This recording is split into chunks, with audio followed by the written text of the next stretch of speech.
नमस्कार जय Jagannath welcome to learning ज्योतिरेखा। आज आम +2 फर्स्ट ईयर साहित्य ज्योति आधुनिक भारतीय भाषा जहाँकि कंपलसरी ओडिया तार गोटे चैप्टर साप मोचन जहाँकि जगन्नाथ दास को द्वारा लिखित। आज तार आम 3 नंबर 4 नंबर प्रश्नर उत्तर करवा।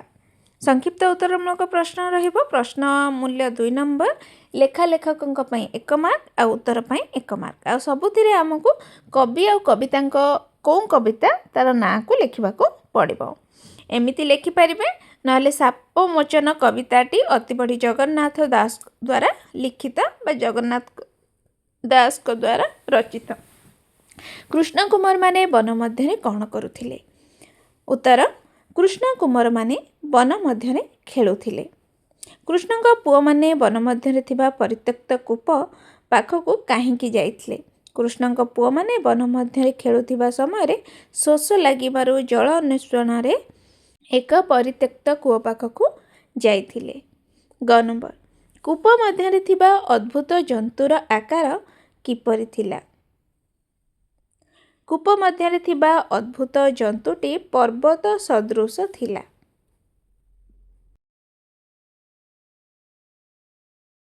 कृष्ण कुमार माने विस्मय परस्पर को चाही कौन चिंता कले? कृष्ण कुमार माने विस्मय परस्पर को चाही चिंता कले जे कृकलास को कूपरू किपरि उद्धार करिवे। कृष्ण पुत्र माने लांगुल कौन लगाई शक्त करी बांधिले? कृष्ण पुत्र माने तृण बकल एवं चमड़ारे निर्मित दौड़ी को लांगुल शक्त भाव बांधिले। 6 नंबर, कृकलास को जणे जणे टाणी विफल हैला परे कौन कले? कृकलास को जणे जणे टाणी विफल हैला परे समस्ते आश्चर्यचकित होई एका बेले मिसिकी टाणिले।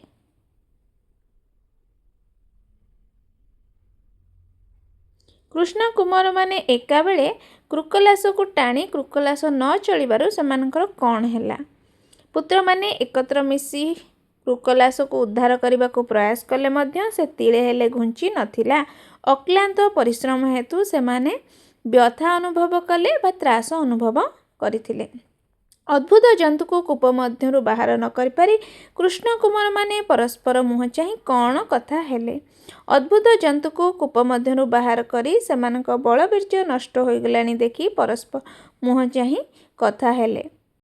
परस्पर चाहिए कौन कथा हेले मध्य लिखि पारिबो जे बधू माने बसन देकी हसिबे, रोहिणी सुत तांको कौन निर्दय हेबे तांको उपरे, कृष्ण जे जानिले हसिबे, ए सब कथा मध्य लिखि पारिबो। केउ कथा सुनी सबु लोक हसिबे बोली कृष्ण माने भाविचंती? कृष्ण को अरसरु जन्मी थिबा कृष्णपुत्र माने कृकलास को कूपरु उद्धार करि न पारिबा कथा सुनी सर्वजन हसिबे बोली से भाविचंती। द्वारकापुरर बधू माने मुहरे लुगा दे काहेंकी हसिबे? कृष्णपुत्र होई कूपरु साधारण एंडुअटीए बा कृकलास को उद्धार करि न पारिबा आश्चर्य कथा सुनी द्वारकापुरर बधू माने मुहरे लुगा देई हसिबे। कृष्ण पुत्र माने निराश होई कौन कले? कृष्ण पुत्र माने कूपरु सामान्य कृकलास को उद्धार न करिबा परे कौन निराश होइथिले? निराश हेबा परे से समस्त वृत्तांत जाई पिता कृष्ण को पाखरे कहिथिले। पुत्र मानक कथा सुनी कृष्ण कौन कले? देछि पुत्र मानक कथा सुनी प्रभु जनार्दन आनंद मनरे जंगल को आगमन कले। न लिखि पारिबो पुत्र मानक कथा सुनी श्री कृष्ण हसिले और परे पुत्र मानक सहित वन को गमन करी थिले कृकलास को देखि चकित हेले बा कूप मध्य कृकलास को देखि चकित होइथिले। कौन देखि देवराज आश्चर्य हेले? एठारे देवराज होउछन्ति स्वयं श्री कृष्ण। निम्न बदन ऊर्ध्व लांज करी गिरिशृंग भली अद्भुत कृकलासर शरीर को कूप मध्य देखि देवराज आश्चर्य होइथिले। दामोदर काहा भली कृकलास को कूप मध्यरु उद्धार कले? दामोदर जेपरी मालाकार माला करे सेही परि भाबरे कृकलास को कूप मध्यरु उद्धार करिथिले। ऋषिकेश कृकलास को कूपरू उद्धार कलापर कौन है? ऋषिकेश कृकलास को कूपरू उद्धार कलापर कृकलास पूर्व शरीर छाड़ी दिव्य शरीर प्राप्त है दिव्य स्वरूप प्राप्त है। दिव्य पुरुषर मुह को चाह कृष्ण हसी हसी कौन पचारे? दिव्य पुरुषर मुह को चाह कृष्ण कृकलासर पूर्वजन्म वृत्तांत विषय पचारे। कृष्ण का प्रश्नर उत्तर रे कृकलास निजर कौन परिचय देला? कृष्ण प्रश्नर उत्तर रे दिव्य पुरुष पूर्वजन्म इक्ष्वाकु वंशर बड़ धार्मिक राजा थिला एवं तार नाम नृगराज बोली कृष्ण आगे प्रकाश करिसेंती। केवल मोते परिमपु काहा प्रसंग रे कहा जायछि? कृष्ण दिव्य शरीर धारण करथिबा नृगराजक जन्म वृत्तांत पचारिबारु नृगराज सर्वज्ञात श्रीकृष्ण को तांको प्रमाण पई पचारिबा प्रसंग रे कथा कहिसेंती। नृगराज केते संख्यक गाई देइथिले? नृगराज भूमि रे धूलिकणा जेतिकी गगन रे जेते तारामाला अगणित वर्षार धारा संख्यक गाई नृगराज दान देइथिले। नृगराज केते भूमि दान करथिले? नृगराज गो चर्म मापर भूमि दान देइथिले। सबु प्रश्नर पूर्वरु कवि और कविता नाम मेंशन करने निहाती दरकार कारण तापाई आमको 1 मार्क मिलिबो। तेणु सापमोचन कविताटी कवि जगन्नाथ दास को द्वारा लिखित बा एही प्रसंगरु आसी अछि एपरि भाबरे लिखि परिबो। प नंबर देछि नृगराज अज्ञान रे केउ कथा जानि पारिले नाही। ब्राह्मण नेइथिबा दान गाईटी फिटी राजांक गाई गोष्ठरे प्रवेश करिथिला। राजा अज्ञान रे एहा जानि न पारी उत्सर्ग गाई को विप्र हस्तरे प्रभातरे दान करिथिले। नृगराज अज्ञान रे एही कथा जानि न थिले। फ नंबर ब्राह्मण धेनु तार बोली कौन प्रमाण देला? ब्राह्मण धेनु तार बोली जल तुलसी कुश तिल इत्यादि प्रत्यक्ष भाव प्रमाण देखाइले।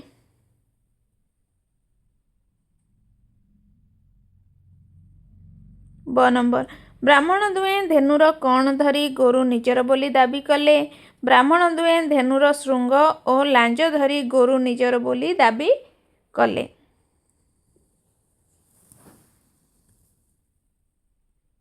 राजपथरे विप्र ब्राह्मण परस्पर मध्यरे कौन कले? बाक युद्ध कले। राजपथरे ब्राह्मण दुहे परस्पर मध्यरे उच्च स्वर रे बाक युद्ध कले माने कथा कटाकटी हेले बा उच्च स्वर रे पाटी कले।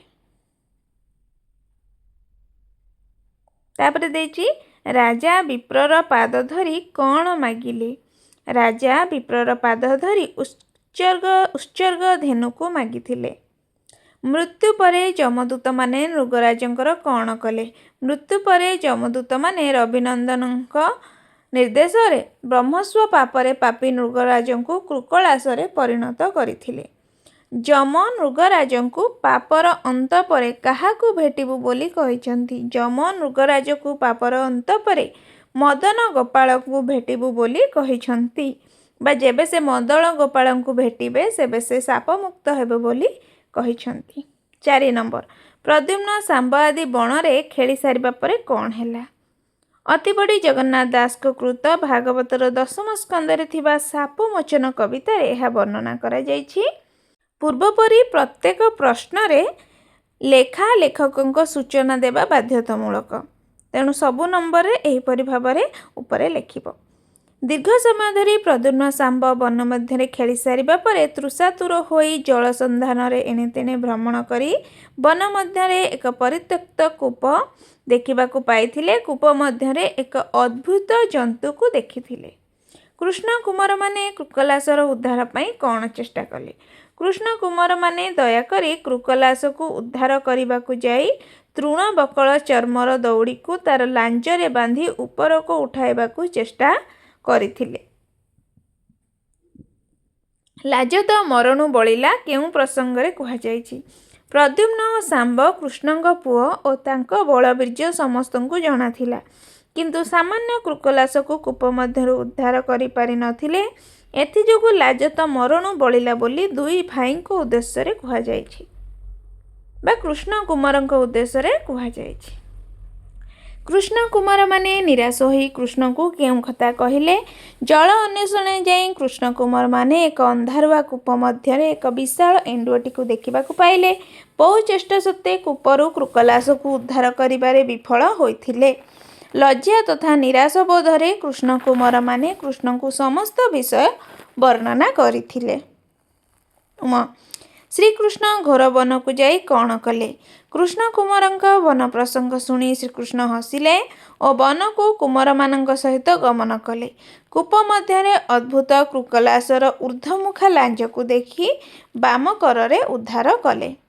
कृष्णंकर हाथ लागिबा परे कृकलासर कौन हैला।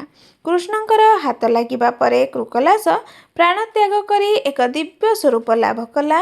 से उदयगिरी शिखर रे शशि जेपरी शुद्ध सुवर्ण रूप धारण करे, मेघ देहरे बिजुली जेपरी प्रकाश्यमान, ठीक सेहीपरि दिव्य बसन फूलमाल रे दिव्य स्वरूप प्रकाश पाउथिला।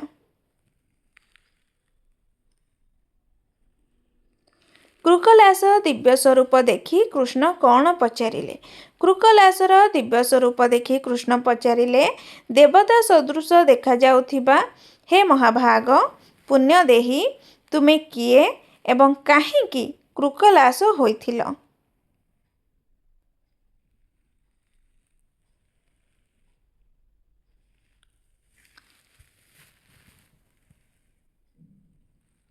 केते काल हेलाणी तुम्हें कूप मध्यरे रहिछ। दिव्य पुरुष कृष्णଙ୍କ प्रश्नर कौन उत्तर देले।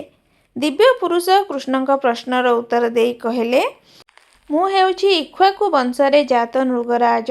अभिशप्त जीवनर करुण कहानी को श्रीकृष्णଙ୍କ सम्मुखरे उपस्थापन करिथिले।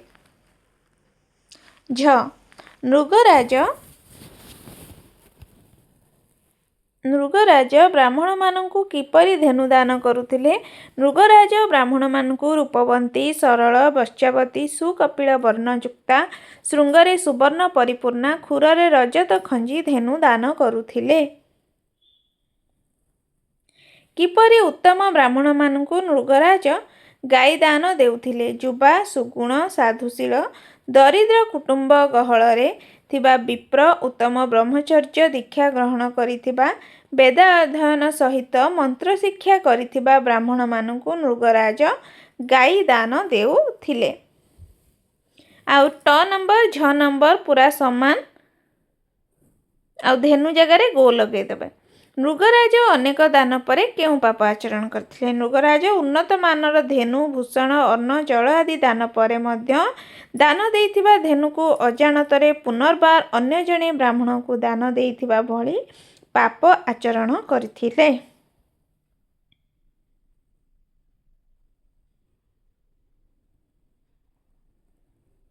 नृगराज ब्राह्मण दुहिंक मध्यरे कलहर मीमांसा करिबा लागि कौन प्रस्ताव देले। नृगराज ब्राह्मण दुहिंक मध्यरे कलहर मीमांसा करिबा लागि धेनु बदଳରେ लक्षे धेनु देबार प्रस्ताव देले और हेमनिधि दक्षिणा रूपरे देबाकु मध्य प्रस्ताव देइथिले। ब्राह्मण दुहे राजांक प्रस्ताव स्वीकार कले नहीं काहेकि। नृगराज पापरु त्राही पाइबा पई ब्राह्मणंक पाद धरी उद्धार हेबाकु अनुरोध करिथिले।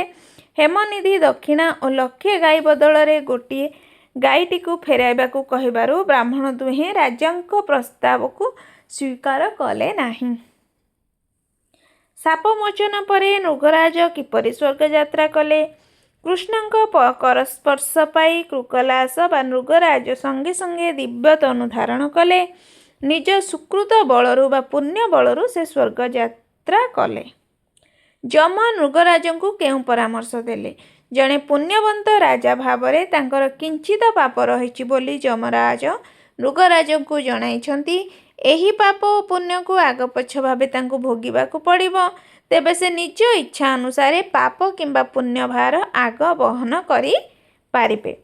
एथिला आजिर 3 नंबर और 4 नंबर प्रश्नर उत्तर। आगकु मेहर लॉन्ग क्वेश्चन नै आसीबी। पुणी देखा गोटे नुआ वीडियो रे।